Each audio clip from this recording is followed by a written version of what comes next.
back with STL TV Live, and now I'm joined by someone working hard to put deserving pets into loving homes. Julie Bowman from the Heartland Humane Society is here with us. Hi. Thanks for being here. Thank you for having me. So we've got an important walk, an important fundraiser for Heartland Humane Society coming up. Tell me about it. Yes, we are hosting our first annual Panting for Paws event.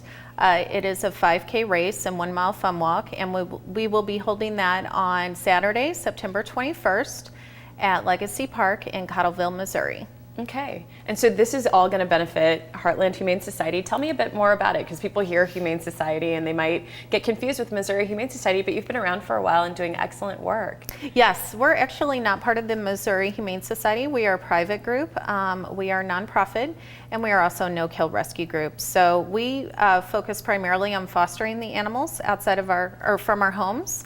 And we do adoption events at the O'Fallon PetSmart on Highway K every Saturday and every Sunday.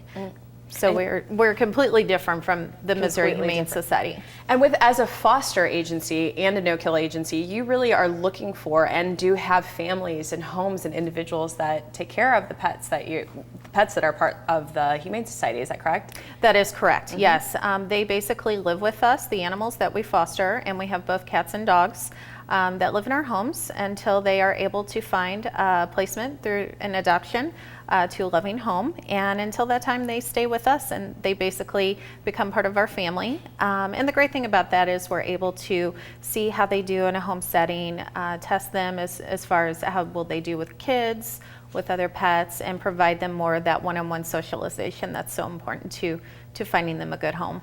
Well, we have some photos of some of the pets that are currently, I think some have been adopted, some haven't. So let's take a look at that. And Sure. I know you might not recognize all of them, but who are we looking at? Who are we looking at here? That is Mr. Dane. He was rescued. He actually was quite sick when we got him. He had to have a special kind of surgery to help him. And I think he's since been adopted. So he's doing great in his new home. Okay.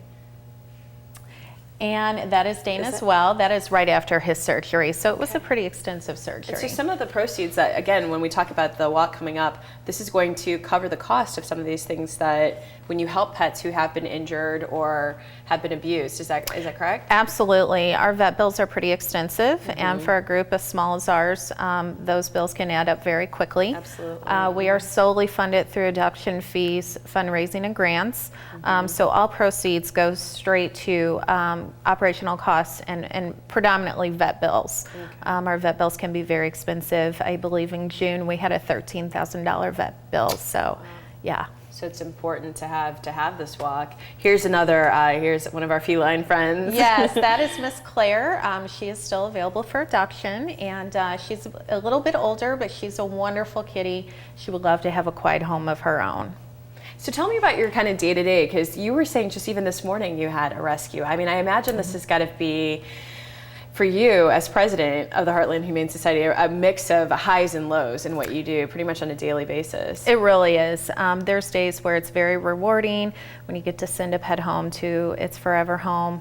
It's very exciting. And then there's days like today where you're getting requests from animal control groups that need to find placement for these pets or else they'll be euthanized. We were able to save a mama cat and her 5 newborn kittens this morning and get them placed into foster care. But unfortunately, on the flip side, there were some animals that we could not take in simply because we don't have the room. So those animals, I'm not sure if they've been rescued or not, but it's a day-to-day combat. I mean, we go through this every day, requests for help, and most of the time we try to help, but we can only do so much. Tell me, when you mention requests for help, what would you like people seeing this to know? Are you looking for families and for individuals to open up their homes? What else would you want to use this as a platform to let people know? We would love to have dog fosters right now. We have 2 full-time dog fosters, so we're always in need of additional dog fosters. Also people who can help us out with fundraising. That's a full-time job in itself. Most of us work full-time in addition to doing our responsibilities for Heartland and fostering. So, our time is pretty well spent as it is. And then also just donations, pet supplies, cat food, dog food, litter, those things. We pay for all of that out of our own pockets, and those costs can add up very quickly. So, as well as financial donations, of course. All right, well, thank you. Keep up the good work. Thank you. And keep up the encouragement and just all the great stuff that you're doing. And again, at home, the information is there for you to participate in this awesome walk coming up. The funds are needed. You can just donate directly. Go to hhsrescue.org. Or you can adopt a pet, or you can participate in the 5K race and fun walk that's coming up on September 21st, Cotterville, Missouri. That's right out there in St. Peters, not too far from their hub at PetSmart. And for more information, call 314-497-1329, and you can get in touch with Julie directly or email her at her email address right there on your screen. Julie, thanks for being here. Thank you. Appreciate it. All right, and we'll be right back with more STL TV Live right after this.